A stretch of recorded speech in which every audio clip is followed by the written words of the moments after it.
Bienvenidos a la Academia Mexicana de la Historia. Como siempre es un gusto saludarlos, pues para dar continuidad a nuestro ciclo, a este ciclo titulado Historiografía Contemporánea.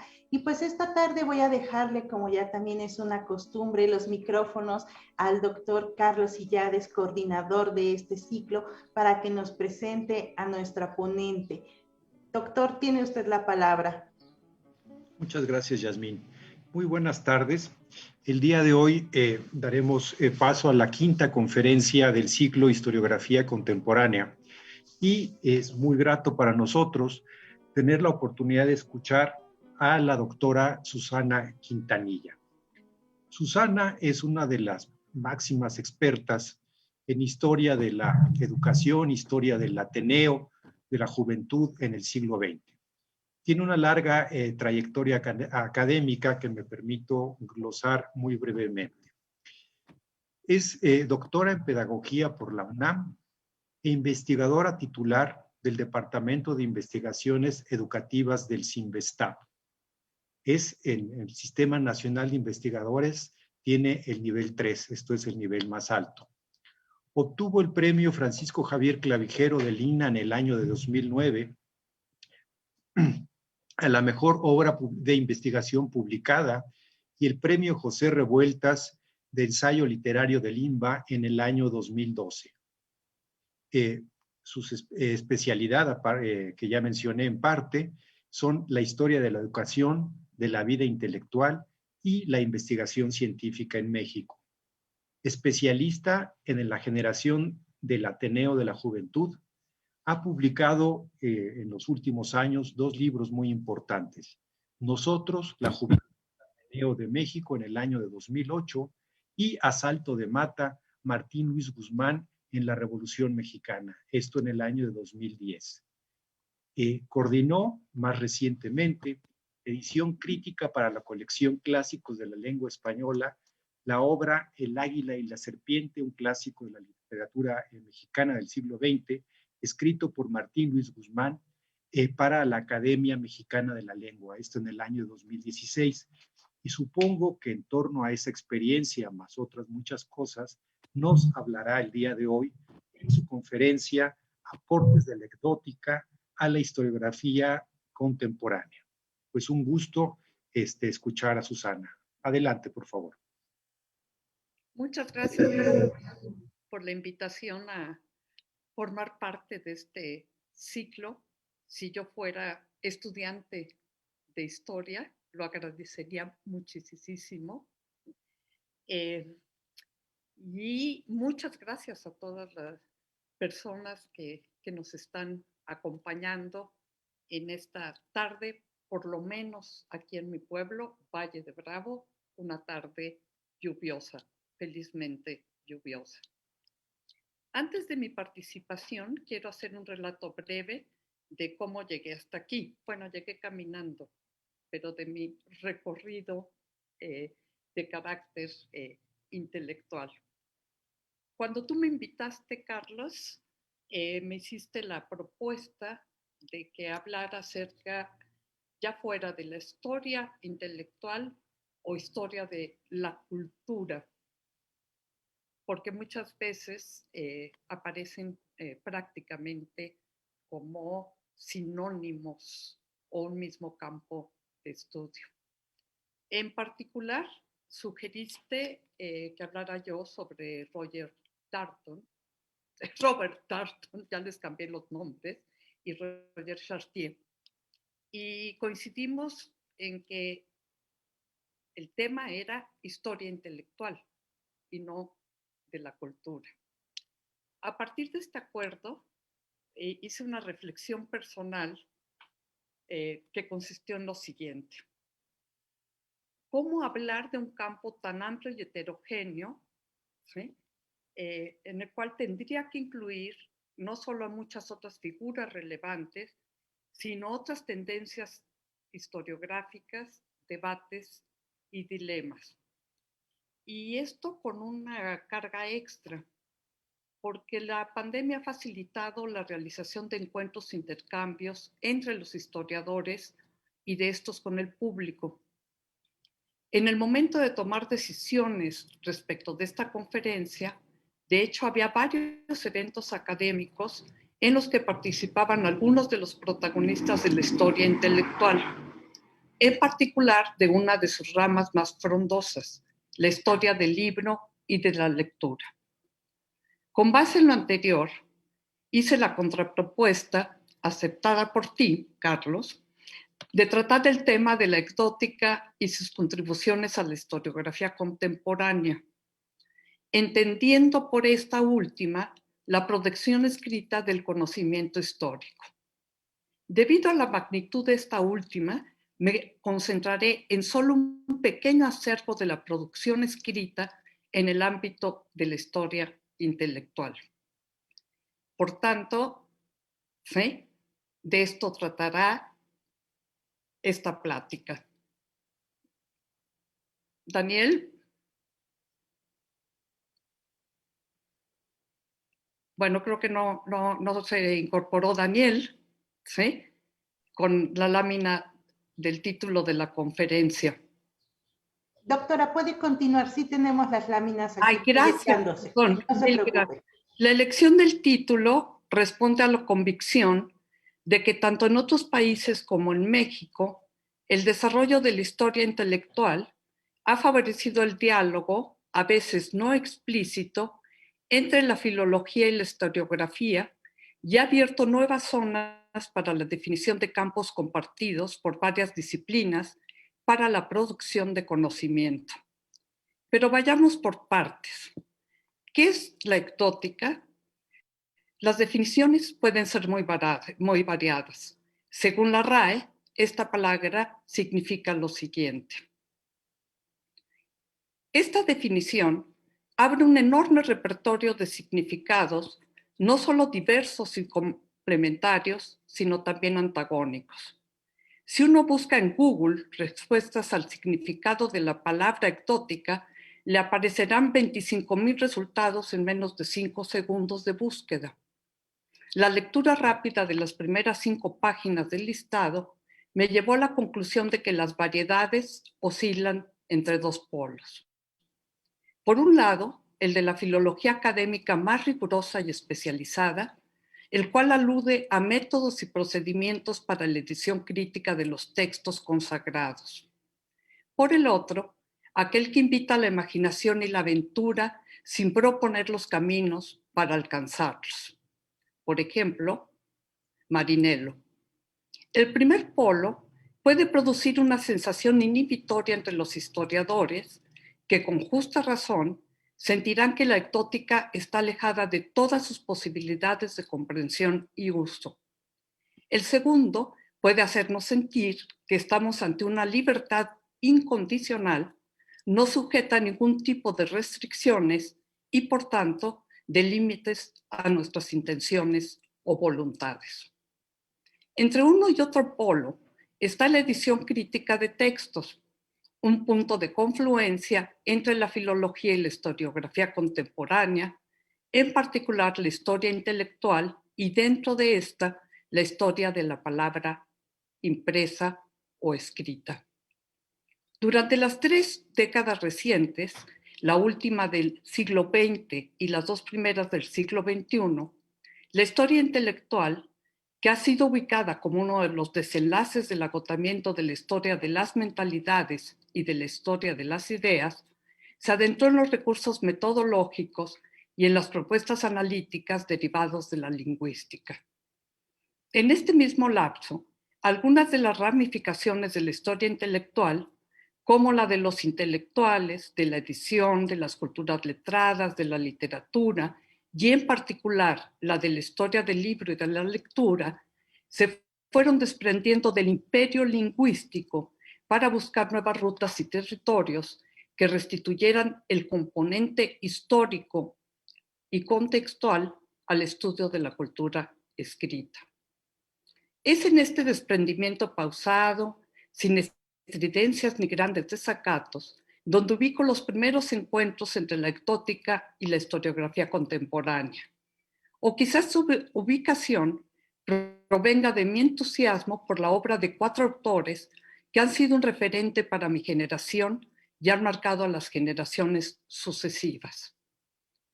Me refiero a George Steiner, Roger Chartier, Carlo Ginzburg y Robert Darnton. Estos autores no solo provienen de latitudes y tradiciones historiográficas distintos, también han estudiado temas diferentes desde perspectivas igualmente heterogéneas. Sin embargo, cada uno de ellos ha aportado elementos sustanciales para la historia intelectual. Los 4 autores mencionados han tenido a México como un referente en común.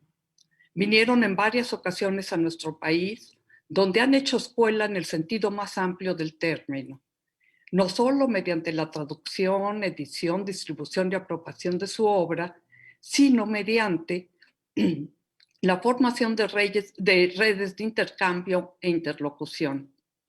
Este es el caso, por mencionar solo un ejemplo, de los vínculos entre el desarrollo de la historia intelectual a partir de las visitas de Darnton y Chartier a México a principios de los años 90, teniendo como sede a la Dirección de Estudios Históricos del INAH, ubicada entonces en una de las laderas del castillo de Chapultepec, ahora está en el centro de Tlalpan. Este fue el origen del reavivamiento del Seminario de Estudios Culturales que, con la conducción de Antonio Saborit y la tutela directa de Carlos Monsiváis e indirecta de José Emilio Pacheco, agrupó humanistas de diversas disciplinas con escritores. En este grupo estaba una pedagoga llamada Susana Quintanilla, que hacía sus primeros pasos en la historia de la educación.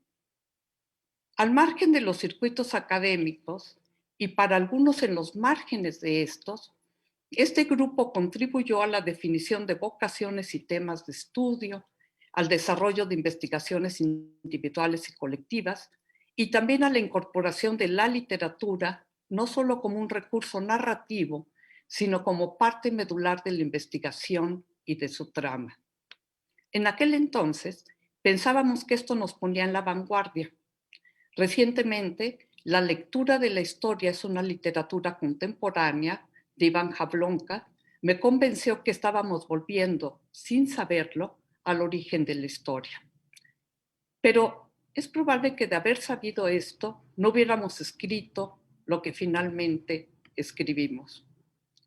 Sin adentrarme en los detalles, solo diré que la coincidencia en un mismo sitio de referentes internacionales y de amigos, maestros y colegas hizo que mi tesis de doctorado, presentada en 1990, se convirtiera 18 años más tarde en mi libro Nosotros, la juventud del Ateneo de México. Sin menospreciar los aportes de los otros autores mencionados y de muchos más que no he nombrado, considero que el ensayo ¿Qué es la historia del libro? De Darnton resulta esencial para los propósitos de esta presentación. El texto es el resultado de un proceso reflexivo y de reescritura que inició en 1982, adquirió consistencia en 1987 y su forma definitiva en 1992. Darnton define a la historia del libro o de los libros como la historia social y cultural de la comunicación a través de la imprenta. Su objetivo es ayudarnos a comprender cómo han sido comunicadas las ideas mediante los caracteres impresos y cómo la difusión de la palabra impresa ha afectado el pensamiento de la humanidad en los últimos 500 años. Tanto la definición como el propósito de esta disciplina suponen un referente temporal, la invención de Gutenberg en 1450 aproximadamente, y de un objeto de estudio central, aunque no exclusivo, los libros. En torno a este objeto confluyen tanto disciplinas de las humanidades y de las ciencias sociales como un conjunto de especialidades: historia del papel, de las bibliotecas, de la edición, de los manuales escolares, de la lectura y un larguísimo etcétera que no podría realmente completar. Abrumado por lo que le parecía más una jungla tropical que un campo del conocimiento, y con el propósito de poner distancia en relación con los desbordamientos interdisciplinarios y a la vez abarcar el tema en su conjunto, Darton propuso un modelo general para analizar la manera en que los libros nacen y se difunden en la sociedad. Partió del supuesto de que independientemente de los contextos geográficos y temporales, los libros siguen un ciclo de vida, el cual puede describirse como un circuito de comunicación que va del autor al lector, pasando por el editor, el impresor, el expendedor, el librero y a veces el bibliotecario. El lector completa el circuito y a la vez lo reinicia. Cada parte del circuito está unida al todo y se entrecruza con procesos sociales, políticos y culturales, tanto coyunturales como de larga duración, sin que exista una sincronía entre ellos. Por la naturaleza misma del libro, el circuito supone también la inexistencia de coordenadas geográficas fijas. En pocas palabras, es de carácter necesariamente global y atemporal. Darton describía en su ensayo el crecimiento exponencial de la historia del libro, la creación de institutos y departamentos especializados, asociaciones académicas, congresos, revistas, gremios y, por supuesto, libros, artículos, series y colecciones. Si antes los especialistas se reunían en las mesas de los cafés, a principios de los años 90 lo hacían en las mesas redondas de los congresos internacionales. En la actualidad, las reuniones son vía Zoom u otra plataforma desde nuestros espacios privados. Muchos, estoy segura de ello, añoramos las bibliotecas y los archivos, así como los encuentros circunstanciales dentro de ellos. México no fue ajeno a este proceso. Por el contrario, fue protagonista en el ámbito de la lengua española. Como muestra, mencionaré 2 ejemplos. El primero de ellos es la colección Espacios para la Lectura, conocida como la Serie Amarilla, tutelada por Daniel Goldin, que inició en 2003 con el libro El Coloquio de los Lectores, ensayos sobre autores, manuscritos, editores y lectores, con prólogo de Antonio Saborit, quien además había hecho la selección de los textos a incluir. La última publicación de esta serie data de 2020, lo cual indica que es probable que siga viva, aún con los cambios en el Fondo de Cultura Económica. El otro ejemplo es la colección Libros sobre Libros, también del Fondo de Cultura Económica, orientada, como su nombre lo indica, al mundo del libro desde su aparición, y aquí me congratulo que en esta colección esté el libro clásico de Lucien Febvre y Henri Jean Martin, hasta sus dilemas en el mundo electrónico y digital. Entre uno y otros temas y periodos está el libro El negocio de la ilustración, historia editorial de la enciclopedia 1775-1800, de Robert Darnton. El texto indica que detrás del creador de la llamada historia episódica o acontecimental y del relato breve como un género historiográfico, es decir, del autor de La Gran Matanza de Gatos y otros episodios en la historia de la cultura francesa, había y hay un investigador de largo aliento, no solo con la suspicacia para hallar fuentes anteriormente no reconocidas como tales, sino con el oficio de buscar, editar, clasificar y exhumar series documentales inmensas y de situarlas como parte de la trama misma y de su escritura. La investigación se sustenta en el análisis minucioso de 50.000 cartas de una imprenta en la periferia de la industria editorial francesa. El crecimiento de la historia del libro, de la edición y de la lectura en México se produjo en forma paralela al resurgimiento de la ectótica nacional, acompañado de una renovación de la historia de la literatura mexicana en los siglos XIX y XX, es decir, desde el inicio del México independiente hasta su pasado inmediato. En este ámbito, habría que destacar el trabajo desarrollado por el Centro de Estudios Literarios de la UNAM en el Instituto de Investigaciones Filológicas y más recientemente por el Gabinete Editorial de la Academia Mexicana de la Lengua y el impulso de esta a la edición crítica de la obra de escritores mexicanos de los siglos XIX y XX. Las pautas de la ectótica fueron más lentas y sin los sobresaltos que los de la historiografía. Alejandro Higashi, quien será una referencia recurrente en este tramo de la plática, menciona que el primer manual de crítica textual en lengua española data de 1983 y que la primera revista especializada fue fundada en Argentina por esos mismos años. México se incorporó tardíamente a este despertar, de por sí un despertar tardío, sin el relumbre y el reconocimiento académico que tuvo en España. Por dos motivos. El desinterés de las editoriales comerciales y, por un lado, y por el otro, la falta de apoyo en los espacios de producción y transmisión del conocimiento y la validación de este en las instancias de evaluación académica como el SNI. Sí, voy a mencionar unos ejemplos. Como solicitante en el Sistema Nacional de Investigadores y miembro durante 3 años de la Comisión Dictaminadora del Área 4, en el Área 4 que era la de Humanidades, no se consideraba las ediciones críticas como un producto de investigación.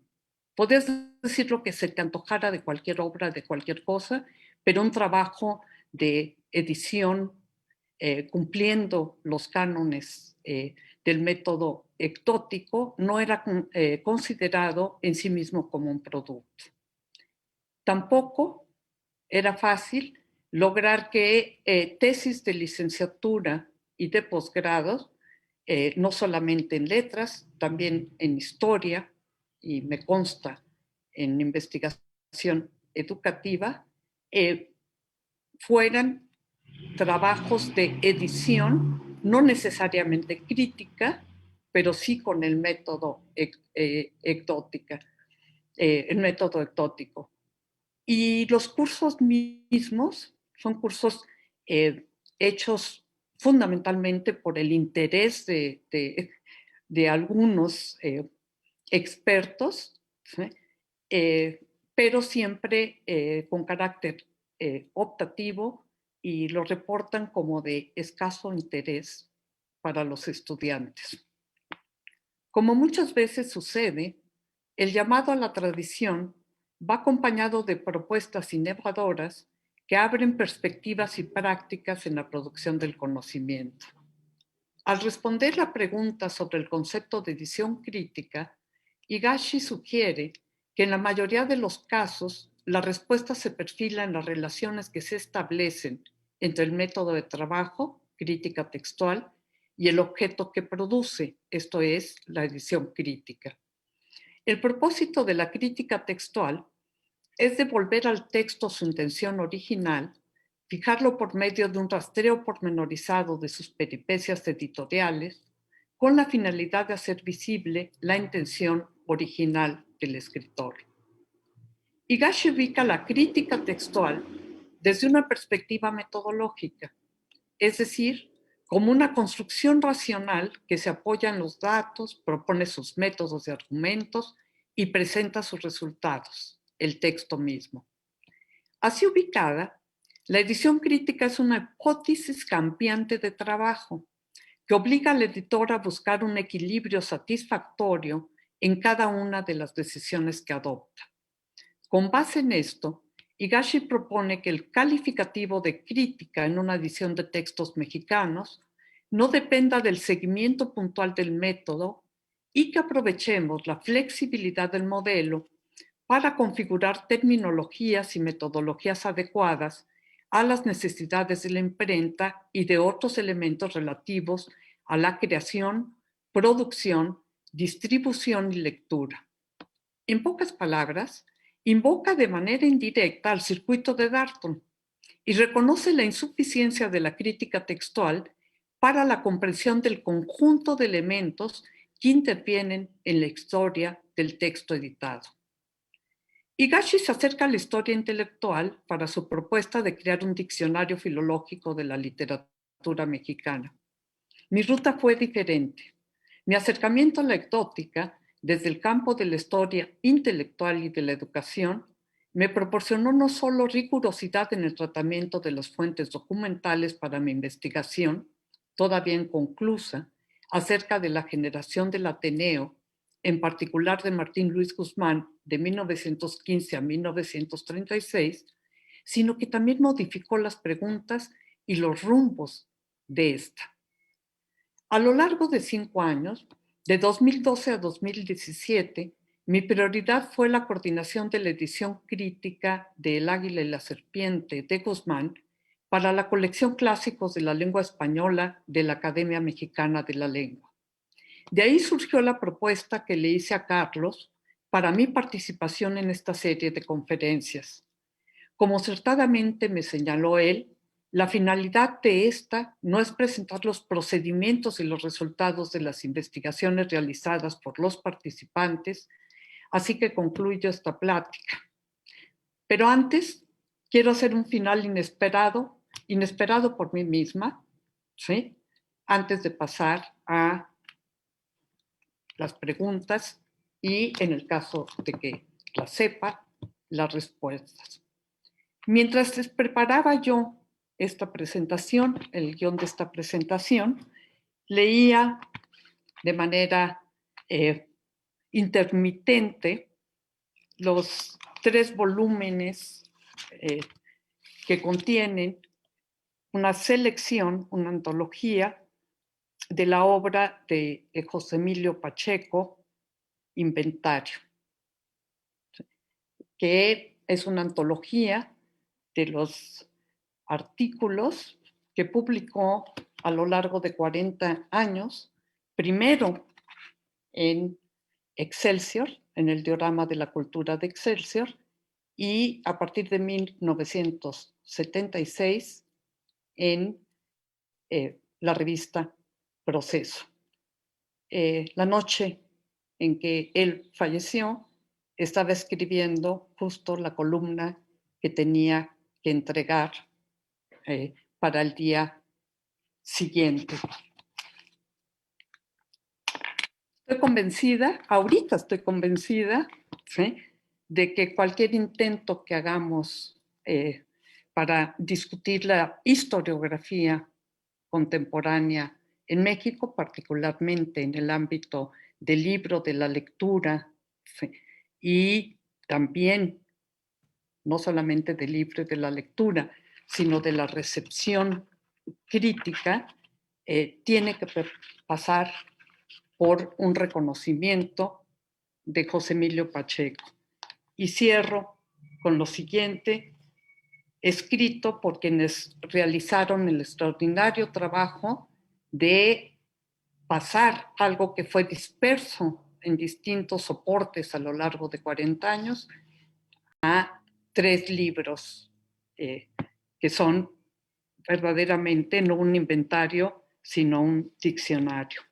Dice así: para Pacheco, hombre de libros, si los hay, inventario fue una forma de vida, una forma de leer, un lugar donde un libro era el pretexto para llegar a otros y a otros y a otros, para tejer historias y relaciones iluminadoras. La abundancia de libros era para él la única riqueza concebible. Esa pasión por saberlo todo y por compartirlo todo lo llevó desde muy joven a intentar este nuevo género, a modificarlo y darle vida en el camino. Esta edición quiere poner en las manos de los lectores el momento más alto del periodismo cultural mexicano que Pacheco llevó a una cumbre que parece inalcanzable. Muchas gracias.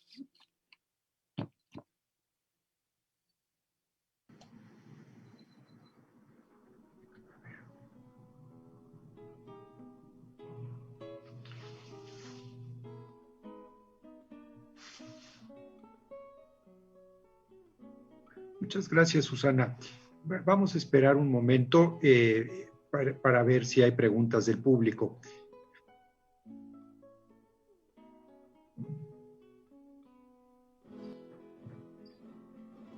Sí, les recordamos a nuestros asistentes que pueden realizar sus comentarios justo en la caja de comentarios de la transmisión de Facebook. Estamos muy atentos para enviar las preguntas a la doctora de su conferencia de esta tarde. Así que pues estamos atentos a que nos hagan llegar sus comentarios, sus preguntas, pues de todos nuestros asistentes que han dado continuidad a este ciclo. Así que vamos a dar unos minutos para que nos lleguen las preguntas. Muchísimas gracias. Sí. Yo te preguntaría algo en lo que llegan las demás preguntas, Susana. ¿Podrías abundar más entre las diferencias que tú observas en cómo trabaja un historiador los textos y la recuperación de los textos en las ediciones críticas y la propuesta de Alejandro Higashi, un colega, por cierto, de la UAM? O sea, y él viene de la teoría literaria. Es decir, señalaste que hay diferencias. Me gustaría que las precisaras más, de tal manera que nos ilustraras de cómo trabaja un historiador y cómo trabaja alguien en la teoría literaria. Sobre todo pensando, digamos, en autores como Hayden White, que ha acercado mucho o considera que hay un parentesco ahí muy fuerte entre la historia y la literatura en cuanto a narración. Entonces, si ahora lo viéramos por el lado, pues digamos, metodológico, en relación con la recuperación y edición de textos, sí, en realidad se parecen tanto la literatura a la historia, o hay caminos distintos para esta recuperación. Sí, Carlos, yo pasé de la idea de que la ectótica era un muy buen recurso metodológico, muy formativo e instructivo para el trabajo de edición de fuentes, que eso es algo que compartimos los historiadores de todas las disciplinas, de cualquier disciplina. Pero mi participación como coordinadora del Águila y la Serpiente, ¿sí? Aunado a otras lecturas y experiencias, lo que me mostraron es que no nada más es un recurso de edición de fuentes, ¿sí? Sino es un proceso que te ayuda, no ni siquiera que te ayuda, que define tu investigación. La idea de Alejandro, de esto de las hipótesis sucesivas, ¿sí? que implican elecciones por parte del investigador, es como la forma, el procedimiento de operación que tenemos los historiadores. ¿Sí? Y nos van definiendo la trama de nuestras propias investigaciones.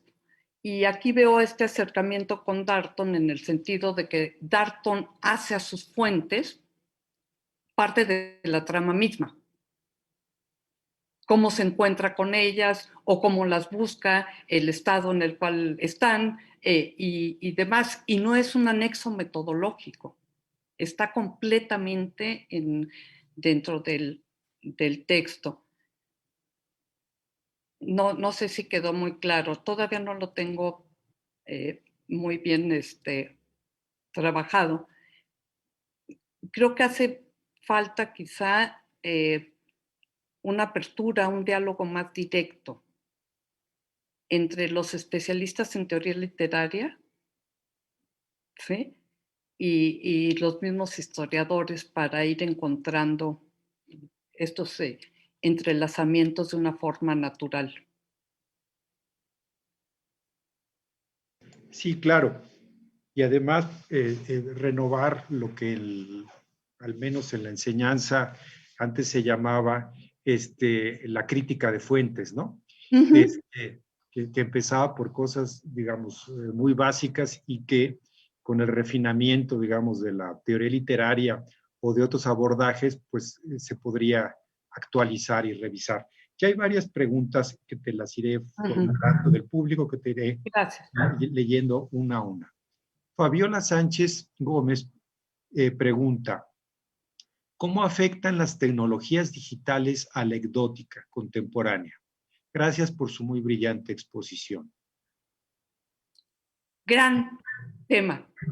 Y además nos lleva otra vez a Darton, Ginsburg y Chartier, ¿sí?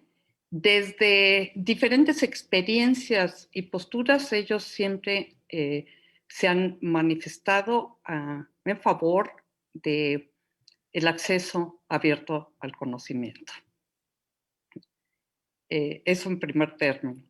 Segundo, Darton fue director de la biblioteca de Harvard, echó a andar y coordinó el primer gran repositorio digital de esta institución, y aunque siempre esté en diálogo y a la vez cuestionando a Google académico, digamos que es el Google académico, ¿sí? Sobre todo en el campo de la historiografía.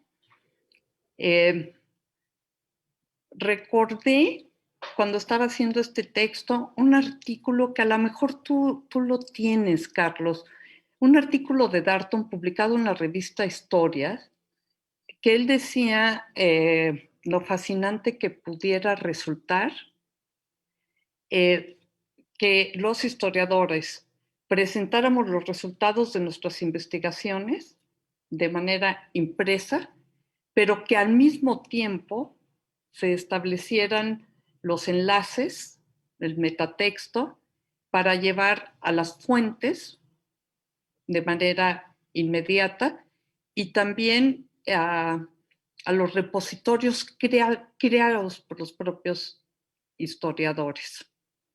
¿Sí? En relación de cómo ha afectado o cómo ha intervenido las nuevas tecnologías en el ámbito de la ecdótica, yo creo que no lo ha hecho, ¿sí? Se sigue operando todavía sobre pautas de trabajo de lo que podríamos decir los monjes en Irlanda y con los manuscritos. Y tengo un ejemplo muy, muy concreto. Yo creo que el formato electrónico en forma, que es complejo y costoso hacerlo, es el soporte ideal para la lectura de una edición crítica. ¿Por qué? Porque a final de cuentas una edición crítica lo que está proponiendo son cruces. Están las notas al pie de página, las notas complementarias, el aparato crítico, la bibliografía, la recepción, una selección de la recepción de la obra tratada. Entonces, si se pudieran hacer los entrecruzamientos de tal manera que un lector pueda leer exclusivamente el texto o ir a todas las otras posibilidades de manera simultánea, lo cual no puede hacer en el libro. Los libros son de 1.300, 1.500 páginas, son pesadísimos, te pierdes. Yo misma me pierdo en la edición que coordiné. Entonces ofrece pues realmente algo fantástico. También para los historiadores, recientemente Ginsburg dijo, hay que aprovechar están cerradas ahorita las bibliotecas, los acervos, los archivos, pero láncense al mundo digital y encuentren y vean nuevas fuentes. Yo pensaba que eso quizás se puede hacer en algunos países. Quienes trabajamos historia de México, si muchas veces no podemos con los microfilms, porque no han sido microfilmados, realmente no tenemos ese repertorio tan vasto. Muy bien, la siguiente pregunta está relacionada con esta. Dice María de Lourdes Ortiz Boza, en la actual sociedad de la información a través de las TICs, ¿podría pensarse en una ecdótica específica para estos nuevos soportes? Magnífica pregunta. Podría pensarse, seguramente se ha pensado y seguramente se está haciendo, pero no las conozco. Ya tan solo nada más citar se está convirtiendo en un problema, ¿no? Cita usted el DOI, pero los DOI también se han modificado. En fin, me parece a mí muy complejo. O cosas que me sucedió recientemente. Estaba yo un libro sobre Vicente Blasco Ibáñez en Norteamérica, que se editó hace 2 años en España. Y entonces lo busqué, no solamente era muy caro conseguirlo, sino que tardaría mucho el envío.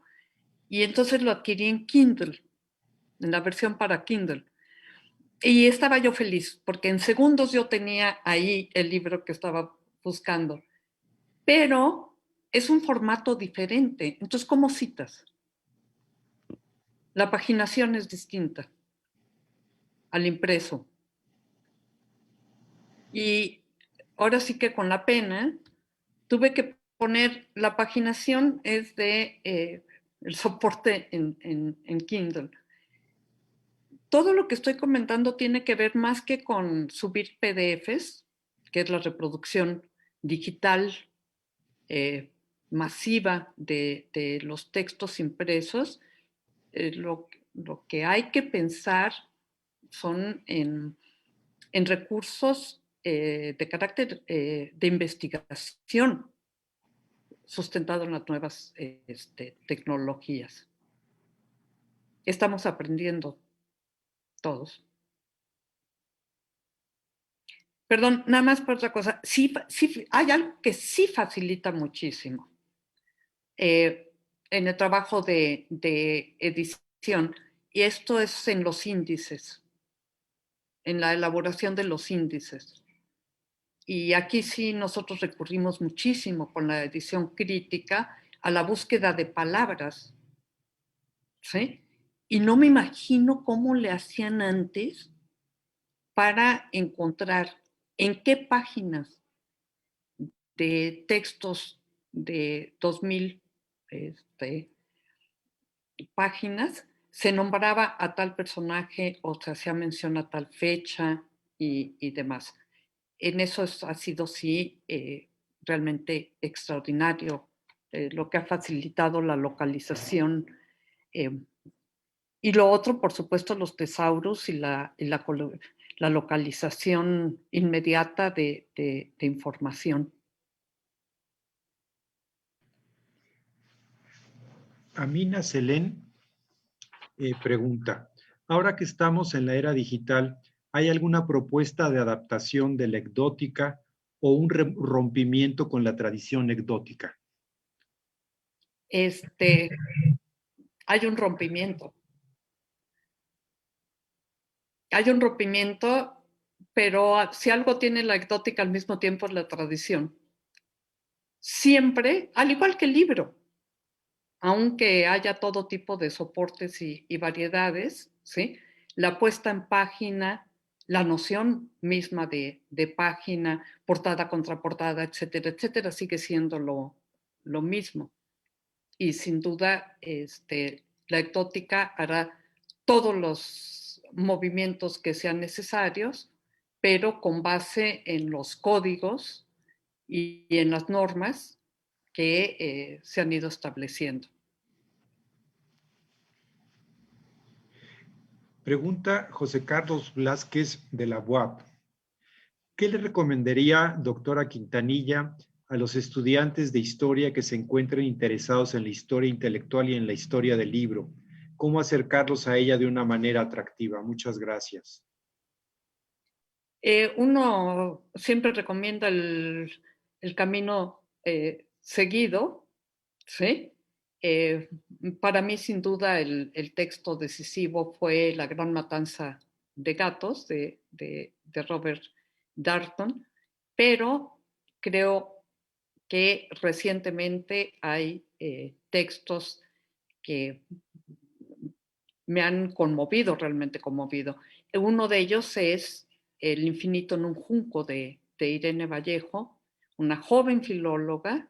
Es la historia del libro en el mundo antiguo.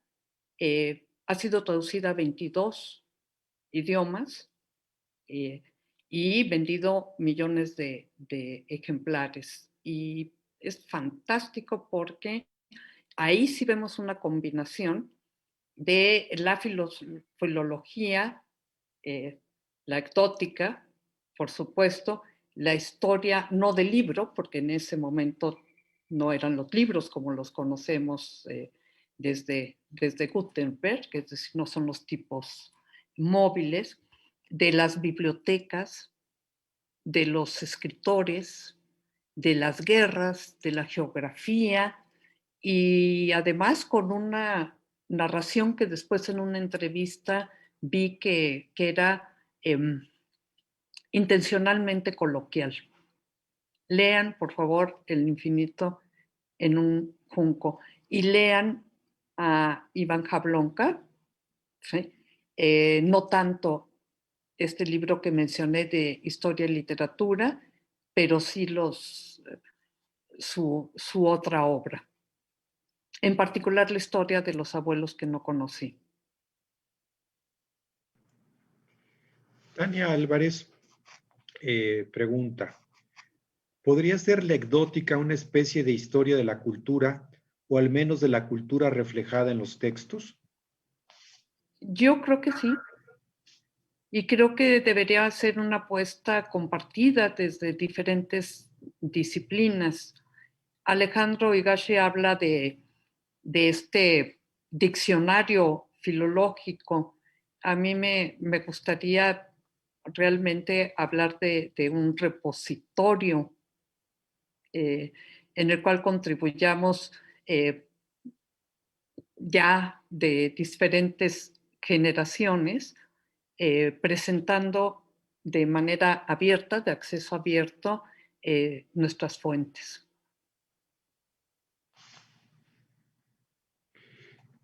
Muy bien. Adolfo, Yasmín, ¿hay más preguntas? Doctor, por ahora son todas las preguntas que tenemos de nuestro público. Muy bien.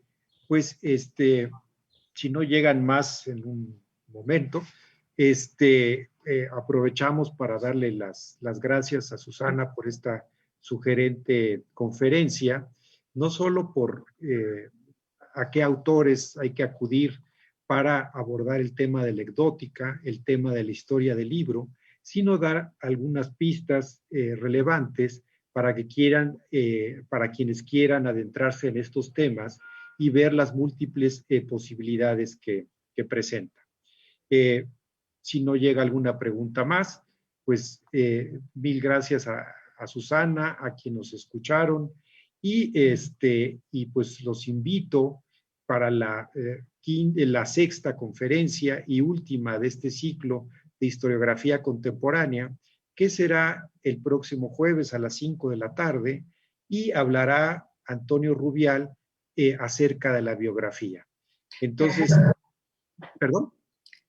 No, es el tema del cual me hubiera encantado hablar, pero sé que Antonio, quien fue nuestro maestro, ¿verdad, Carlos? No nada más mío, también tuyo, Lo va a hacer. No, mío no, pero, pero sí, Mucho lo veo mejor como tal.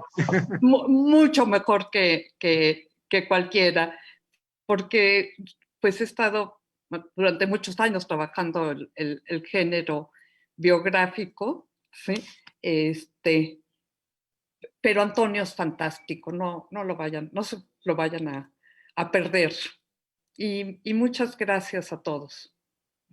Gracias a ti, Susana, y hasta pronto al público. Gracias también a la academia, a Yasmín, a Adolfo, por el magnífico trabajo técnico. Hasta pronto. Magnífico es la palabra. Hasta pronto.